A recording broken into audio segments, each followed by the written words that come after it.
GoPro Hero 12 versus DJI Action 4 सबसे hot topic है अभी बिकॉज दोनों ही कैमरा पिछले एक महीने में साथ बैक टू बैक रिलीज हुए हैं। और अभी जो आप फुटेज देख रहे हो, एक लेफ्ट में कैमरा ए है, राइट में कैमरा बी है। कौन सा ए कौन सा बी है वो मैं बाद में बताऊंगा, बट अभी आपके लिए चैलेंज क्या है, चैलेंज नहीं है, बेसिकली आपको खुद अपने लिए जज करना है कि किसका आपको फुटेज अच्छा लग रहा है, ए का या बी का। अभी ये इंडोर वाला सैंपल है, ऑडियो भी मैं थोड़ा साइड बाय साइड स्विच करता रहूँगा सो दैट आपको आइडिया लग जाएगी अगर आप ऑडियो का भी टेस्ट करना चाहते हो। अभी काम करते हैं, थोड़ा सा जो हमने आउटडोर में शूट किया है मैं वो भी सैंपल डालता हूँ और फिर वीडियो के एंड में मैं आपको बताऊंगा कि कौन सा कैमरा है कौन सा बी है। तो जो कैमरा ए था, अगर आपने सही गेस किया तो वो GoPro 12 था, कैमरा बी DJI Action 4 था। अब डिफरेंसेस क्या है वो मैं आपको एक एक करके बताता हूँ। वीडियो शायद थोड़ा सा लंबा होगा बट मैं ट्राई करूंगा इसको डिटेल्ड कंपेरिजन बनाया जाए, बिकॉज जब मैंने GoPro 12 की वीडियो डाली आप में से काफ़ी लोगों का यही कमेंट था कि भाई दोनों का कंपेरिजन किया जाए। तो स्टार्ट करते हैं सबसे पहले पॉइंट के साथ, जहाँ पे मैं GoPro की एक चीज़ हाईलाइट करना चाहूँगा और वो ये है कि GoPro Hero 12 में पिछले साल भी 8:7 एस्पेक्ट रेशियो का सेंसर था। अब इसका बेनिफिट क्या मिलता है, जब मैं वीडियो रिकॉर्ड कर रहा हूँ ना, मैंने 8:7 में वीडियो रिकॉर्ड करी तो मैं उसको हॉरिजॉन्टल भी क्रॉप कर सकता हूँ, वर्टिकल भी कर सकता हूँ, स्क्वायर भी बना सकता हूँ, 8:7 में भी यूज़ कर सकता हूँ। तो बेनिफिट ये मिलता है जब आप शूट कर रहे हो ना, आपको ज़्यादा थॉट नहीं लगाना पड़ेगा। एक ही वीडियो शूट करी, उसको आप यूट्यूब के लिए भी यूज़ कर सकते हो, रील्स के लिए भी। बट अगर मैं DJI Action 4 की बात करूँ तो उसमें जो सेंसर है वो ये चीज़ नहीं कर सकता। आप या तो सिर्फ वर्टिकल या सिर्फ हॉरिजॉन्टल शूट कर सकते हो। तो यहाँ पे कहीं ना कहीं GoPro का एक बेनिफिट आपको मिल जाता है। बट अगर हम सेंसर की बात कर ही रहे हैं, DJI Action 4 जहाँ पे मार्क्स लेके जाता है वो है सेंसर साइज़ में, और इसके बेनिफिट्स मैं आगे आपको सैंपल में भी दिखाऊंगा। DJI Action 4 में जो सेंसर साइज़ है वो 1/1.3 इंच है, GoPro थोड़ा छोटा है, 1/1.9 इंच का सेंसर है। इसका बेनिफिट आपको लो लाइट में मिलने वाला है, जिसकी हम आगे बात करेंगे। तो अब सीधा हम सैंपल्स की बात करते हैं। तो एक चीज़ बढ़िया है कि दोनों ही एक्शन कैमरा से आप 10 बिट लॉग में वीडियो शूट कर सकते हो, तो आपको दोनों में ही ऑप्शन मिलते हैं। GoPro में एक एडेड फीचर आ गया है HDR का, जिससे आप वीडियो और ज़्यादा बेटर डायनामिक रेंज में शूट कर सकते हो, और ये आपको इन फुटेज में क्लियरली देखने को मिलेगा। जो सबसे बड़ा डिफरेंस मुझे लगा वो है डायनामिक रेंज का। स्पेशली अगर आप स्काई में देखोगे ना, आप ज़्यादा आउटडोर शूट करते हो, आपके वीडियोस में स्काई एक बहुत इंपॉर्टेंट पार्ट होता है, तो कहीं ना कहीं GoPro 12 में आपको क्लियर डिफरेंस दिखेगा, ज़्यादा बेटर डायनामिक रेंज है, कलर्स एक्चुअल निकल के आएंगे। DJI में क्या हो रहा है, वो स्काई में मतलब क्लाउड्स थोड़े तो दे रहा है बट वो कलर वो नेचुरल नहीं आ रहा, उसको वाइट ही रिकॉर्ड कर रहा है। और कहीं ना कहीं अगर आप क्लाउड्स की डिटेल देखोगे ये वाली वीडियो में, तो जो GoPro 12 है ना, वो एक्चुअल आपको टेक्सचर दिखाएगा क्लाउड में, जो आउटलाइन है वो पूरा अच्छा से हाईलाइट को कंट्रोल करेगा। वो अगर मैं DJI की बात करूं वहाँ पे वो चीज़ नहीं है। अब यहाँ मैं आपको एक इंटरेस्टिंग एग्जांपल के साथ डायनामिक रेंज दिखाता हूँ। आप देखो इस पाथ पे वॉक करते हुए जब दोनों से वीडियो शूट करी है, जैसे ही हम टूम की तरफ जाते हैं ना, बहुत जल्दी GoPro 12 एक्सपोजर को अडाप्ट कर लेता है, और आप देख सकते हो कि डायनामिक रेंज का यहाँ से पता लगता है कि वो बहुत ईजिली एक्सपोजर को बैलेंस कर पा रहा है। वही DJI की मैं बात करूँ, उसे थोड़ा सा टाइम लगा था आइडेंटिफाई करने में। बट यहाँ पे एक क्लियर डिफरेंस जो मैंने बहुत अच्छे से एनालाइज किया वो ये है कि एक्सपोजर फ्लक्चुएशन GoPro 12 में मुझे देखने को मिली। मतलब कि जब हाईलाइट से शैडोज या लाइटिंग चेंज हो रही है ना, GoPro 12 हल्का सा वो फ्लक्चुएशन वाला इफेक्ट देता है लाइट का, एक्सपोजर का बेसिकली। बट DJI वो बहुत अच्छे से कंट्रोल करता है और आपको पता ही नहीं लगेगा। जैसे आईफोन में होता है ना, एक्सपोजर शिफ्ट होता है बहुत स्विफ्टली, आपको इतना आइडेंटिफाई नहीं होता, वो चीज़ DJI में काफ़ी बढ़िया है। उसके बाद एक और मेजर डिफरेंस जो GoPro ने रियलाइज़ करा काफ़ी लेट, DJI Action 4 ना काफ़ी वाइड है। मैंने 11 वर्सेस DJI 4 का जब कंपेरिजन किया था तो आपने देखा होगा GoPro 11 उतना वाइड नहीं था, बट इस बार इन्होंने GoPro 12 को वाइड कर दिया, तो दोनों almost same angle of view देते हैं। बट यहाँ पे एक प्रॉब्लम आती है GoPro में। अगर आप ये कुछ एग्जांपल मैं आपको दिखाऊंगा, ये पाथ वाला एग्जांपल देखो, ऐसा लग रहा है कि वो किसी ने अजीब सा बेंड कर दिया। ऐसे 360 वीडियोस में इफेक्ट आता है ना, वैसा इफेक्ट है जो बिल्कुल भी देखने को अच्छा नहीं लगता। तो GoPro में क्या हो रहा है, आपके एजेस ना बहुत ज़्यादा ही डिस्टॉर्टेड हो रहे हैं जो देखने में अच्छे नहीं लगते। मैं एक ये भी एग्जांपल दिखाता हूँ। यहाँ पिलर्स देखना, GoPro में बहुत ईजिली डिस्टॉर्शन आ रहा है, DJI इसको काफ़ी अच्छे से कंट्रोल कर रहा है। तो कहीं ना कहीं अगर मैं डिस्टॉर्शन की बात करूँ, अल्ट्रा वाइड एंगल में DJI उसको बहुत अच्छे से कंट्रोल करता है, नेचुरल रखता है। GoPro आपको बहुत आर्टिफिशियल फिशाई वाला इफेक्ट देगा, जो पर्सनली मुझे उतना अच्छा नहीं लगा। बट अगर आप ये जानना चाहते हो कि दोनों में से कौन ज़्यादा शार्प एंड क्लियर या क्रिस्प वीडियोस लेता है, तो GoPro 12 आपको ज़्यादा शार्पर आउटपुट देगा। DJI का मुझे लगा जो आउटपुट है थोड़ा सॉफ्ट है, बट इसके ना दोनों दोनों साइड्स अगर आप देखो अच्छे से, GoPro कई बार थोड़ी ओवर शार्पनिंग कर देता है तो देखने में इतनी अच्छी नहीं लगती, बट DJI का क्या है, कंसिस्टेंट है, वो आपको थोड़ा सा सॉफ्ट लुक देगा, बट आप उसको अपने हिसाब से एडिटिंग में भी शार्प कर सकते हो। GoPro में आपको जो शार्पनेस वाला आउटपुट मिल रहा है आपको उसी के साथ जाना पड़ेगा, तो ये पर्सनल चॉइस है, वो आप अपने हिसाब से डिसाइड कर सकते हो सैम्पल देख के। इसके बाद जो नेक्स्ट चीज़ मैं पॉइंट आउट करना चाहूँगा वो ये है कलर्स की, और यहाँ पे बहुत डिफरेंस है। अगर आप DJI का आउटपुट देखोगे वो काफ़ी कूल टेम्परेचर देता है, वही अगर मैं GoPro 12 की बात करूँ वो बहुत ज़्यादा वार्म टेम्परेचर देता है। तो बेसिकली हो क्या रहा है कि दोनों ही आपको अलग टेम्परेचर्स दे रहे हैं। अगेन ये आपकी पर्सनल चॉइस है, मैं अगर दोनों में से एक लेना चाहूँ आई वुड प्रेफर DJI का जो टेम्परेचर है वो थोड़ा बेटर है। GoPro कहीं ना कहीं काफ़ी सिचुएशन में थोड़ा सा ज़्यादा वार्म कर देता है। बढ़िया चीज़ ये है कि आपको दोनों ही कैमराज में 10 बिट लॉग का ऑप्शन मिलता है।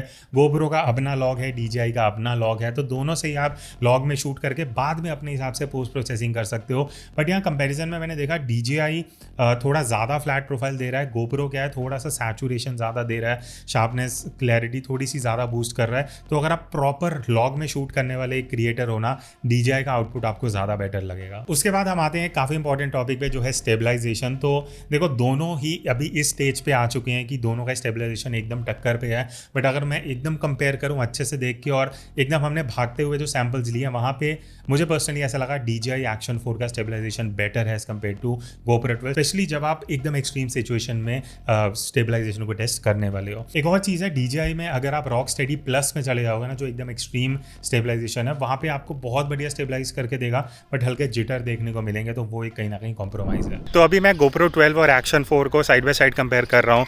अगर आप इस तरीके से व्लॉगिंग करना चाहते हो तो ये एक बहुत इंपॉर्टेंट टेस्ट था, स्पेशली अभी मैं शैडो से हाईलाइट में आया तो कौन बेटर हाईलाइट्स को कंट्रोल कर रहा है। टेम्परेचर, स्किन टोन सबसे ज़्यादा इंपॉर्टेंट है, तो ये आई होप ये टेस्ट आपको वो आइडिया देगा। अभी एक बार सन एकदम मेरे पीछे है तो कौन ज़्यादा बेटर डायनामिक रेंज निकाल पा रहा है, वो भी एक टेस्ट है जो इस तरीके के व्लॉगिंग के लिए बहुत इंपॉर्टेंट है। क्यों? बिकॉज देखो वाइड एंगल तो आई थिंक ऑलमोस्ट दोनों सेम दे रहे हैं, बट GoPro में क्या दिक्कत है, अगर आप मेरे हाथ देखोगे ना बहुत स्ट्रेच्ड आउट आ रहा है अजीब सा। DJI में वो करेक्ट हो रहा है, और ये आगे भी मैं इसकी बात करूँगा, ये दिक्कत है। बट अदरवाइज़ अगर आप व्लॉगिंग के लिए दोनों में से एक एक्शन कैमरा देख रहे हो, सो आई होप ये जो कंपेरिजन है आपको हेल्प करेगा। और अभी हम by the way iPhone 15 Pro Max का शूट करने यहाँ पे आए हुए थे लोधी गार्डन में, तो उसी का अभी शूट चल रहा है, पीछे आपको दिखेगा वही। तो ये वीडियो भी बहुत जल्दी आने वाली है, चैनल पे शायद ऑलरेडी आ चुकी है, डिपेंडिंग कि कब कौन सी वीडियो आती है, तो आपको देखने को मिल जाएगी। पर यहाँ पे मैं एक चीज़ पॉइंट आउट करना चाहूँगा जो मुझे बहुत अजीब लगी। GoPro में बहुत कॉम्प्लिकेटेड है, वो ऑब्वियसली मैं आगे आपको बताऊँगा, बट अभी मैं जब वीडियो रिकॉर्ड कर रहा हूँ ना दोनों 4K में, क्यों? बिकॉज 5.3 में अगर GoPro में जाता हूँ HDR में, बिकॉज मैं अभी HDR में हूँ, DJI में भी HDR है, तो 5.3K में आपको ये हाइपर व्यू मिलेगा ही नहीं, वो स्टैंडर्ड पे चले जाएगा। और 4K 60 में भी हाइपर व्यू नहीं है HDR में, तो बहुत कॉम्प्लिकेटेड है, इस वजह से मुझे 4K 30 में रिकॉर्ड करना पड़ रहा है। DJI Action 4 बहुत सिंपल है, सीधा आप कोई भी चूज़ करो, आपकी जो एंगल ऑफ व्यू है, जो रेजोल्यूशन है, वो सेम रहती है। अब यहाँ पे मैं DJI Action 4 की एक बहुत बढ़िया चीज़ बताना चाहूँगा, वो है वर्टिकल शूटिंग। तो देखो दोनों में ही मैं बता दूँ आप वर्टिकल वीडियो शूट कर सकते हो, दोनों में ही 4K का आपको एस्पेक्ट रेशियो मिलेगा up to 60 FPS। But benefit आपको DJI में क्या मिलता है कि आप इसके पूरे अल्ट्रा वाइड एंगल जो आपको रिजल्ट मिलता है उसका बेनिफिट ले सकते हो। उसके लिए आपको DJI को वर्टिकल पकड़ना पड़ेगा, और ये ऑटोमेटिकली आइडेंटिफाई कर लेते हैं कि आपकी जो फाइल है वो वर्टिकल में शूट हो रही है, और जब आप उसको एडिटिंग में लेके आओगे ना वो प्रॉपर वर्टिकल फाइल निकल के आएगी। GoPro में क्या है, जब आप सेटिंग्स में जाते हो उसको 9:16 सेट करते हो वर्टिकल में, तो आप इसको हॉरिजॉन्टल पकड़ के वर्टिकल वीडियो शूट कर सकते हो, विच इज़ गुड, बट उसमें आपको सिर्फ वाइड एंगल ऑफ व्यू मिलेगा, आप अल्ट्रा वाइड में शूट नहीं कर पाओगे। बट इसमें GoPro का है कि ये है कि इसको आप वर्टिकल पकड़ के अल्ट्रा वाइड में शूट कर लो, एडिटिंग में जाके बट उसको आपको घुमा के इस तरीके से वर्टिकल करना पड़ेगा। तो वो एक चीज़ है जहाँ पे DJI थोड़ा बेनिफिट आपको दे देता है। अगर आप ऐसे है कि डेली व्लॉगिंग करते हो, आपने शूट किया उसी टाइम आपको एडिट करना है, तो DJI से सीधा वर्टिकल शूट किया और उसको एकदम एडिट करके आप यूज़ कर सकते हो। अब सेंसर के बाद एक इंपॉर्टेंट चीज़ आती है, वो है कि दोनों किस रेजोल्यूशन में कितने अल्ट्रा वाइड कितना वाइड एंगल शूट कर सकते हैं।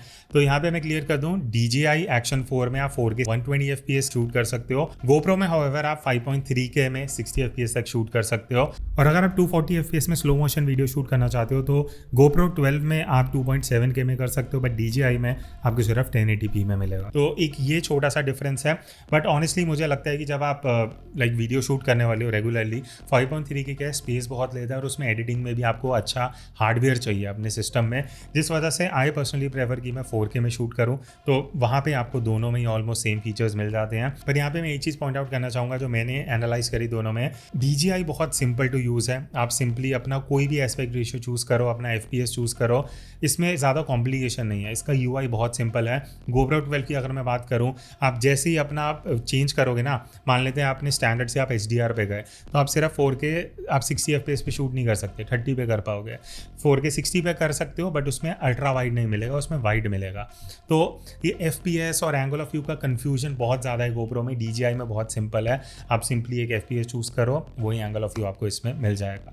तो उस हिसाब से अगर आप एक कैमरा देख रहे हो तो GoPro मुझे कहीं ना कहीं थोड़ा कॉम्प्लिकेटेड लगा। अब बात करते हैं लो लाइट परफॉर्मेंस की, बिकॉज यहाँ पे हमेशा एक्शन कैमरा में रहा है कि यार लो लाइट बहुत बेकार आती है, और GoPro में वो चीज़ है। आप यहाँ कंपेरिजन देखो, GoPro अभी 12th जनरेशन आया है, ठीक है, हम एक्सपेक्ट करते हैं कि लो लाइट बेटर होगा, बट आप क्लियरली देख सकते हो DJI Action 4 being only 4th generation, वो इतना बेटर आपको लो लाइट परफॉर्मेंस दे पा रहा है। पहला रीज़न है DJI का सेंसर काफ़ी बड़ा है एज कम्पेयर टू GoPro। दूसरा है कि जिस हिसाब से वीडियो को प्रोसेस करके दे रहा है, डायनामिक रेंज दे रहा है, वो काफ़ी ज़्यादा बेटर है। GoPro बहुत अंधेरा दिखाता है, DJI आपको काफ़ी अच्छा सा एक्सपोजर देता है। और उसी के साथ साथ अगर आप नॉइज़ की बात करोगे तो GoPro 12 में बहुत ईजिली नॉइज़ दिखती है। DJI ऑल्दो आपको अच्छा सा एक्सपोजर भी करके दे रहा है, वहाँ पे नॉइस आपको देखने को नहीं मिलेगी।